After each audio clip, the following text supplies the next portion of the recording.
like Adam. Labaw siya much more. Adam brought death to us, but Christ brings grace that overflows to sa kadapaan. Okay? So, superior ang redemption. Kag ang kaluwasan is not just something na kinalipet sa aton nga kabuti. Kundi nga pag-o kita as in we are triumph due to the grace that God had given to us as in free.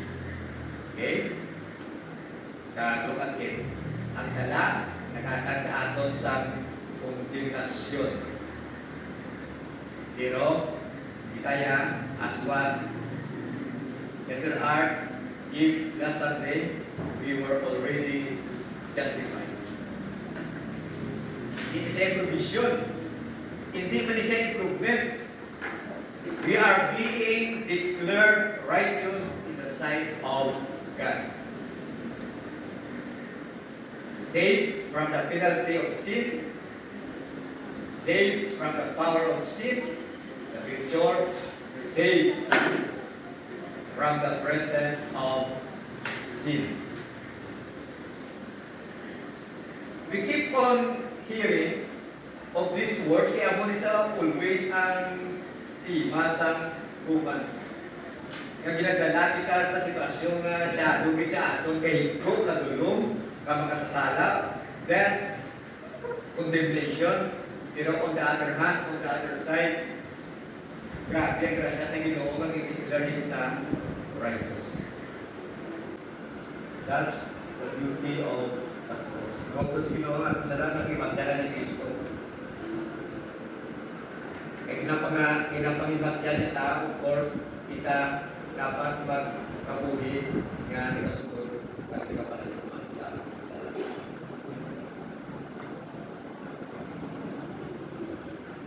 Sa cross, justice and mercy met. Justice, ito si Christ sa cross, kaya siya nag-aton, nag-satisfy sa justice, at the same time, a show of mercy to us sinners. So, may duwa na klase sa humanity. Hindi isa pupunta ginambal, may duwa klase sa kao, magaranon, evil. Iba pa sila maalam, at hindi maalam. Iba pa sila religious, at not religious. No. Those in Adam and only those in Christ. In Adam, guilt, condemnation, death. In Christ, righteousness, justification, grace. Walang klase sa tao. Sa ato na, of course, kinantong istorya, anong punto, kapuntohon. Nakasangkungan, of course, typically, Adam, Christ. Hindi kita? Are you with Adam until now? Or you are now in Christ? As application, understand your natural condition. Dapat magpanta pa nakikita ka lang. There's so much in your world.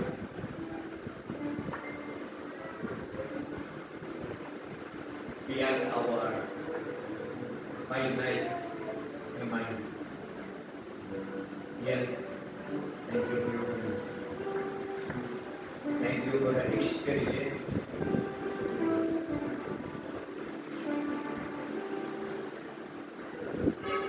Inabot, may ilustra ang iyong magiging. You're deep inside your hearts as your redeemed people. Habang nag-enjoy ang panuwi, grasya, ay hindi naman dinatag sa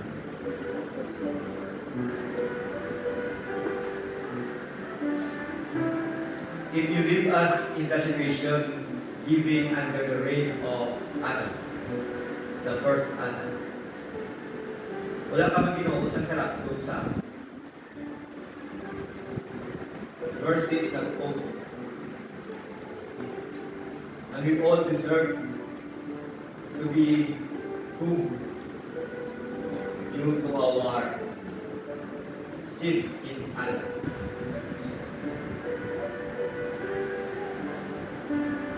But what amazing grace you have shown us, that through your Son Jesus, you declared us redeemed, righteous.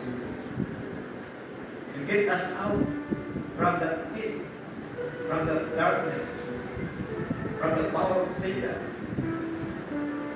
You take us out, not because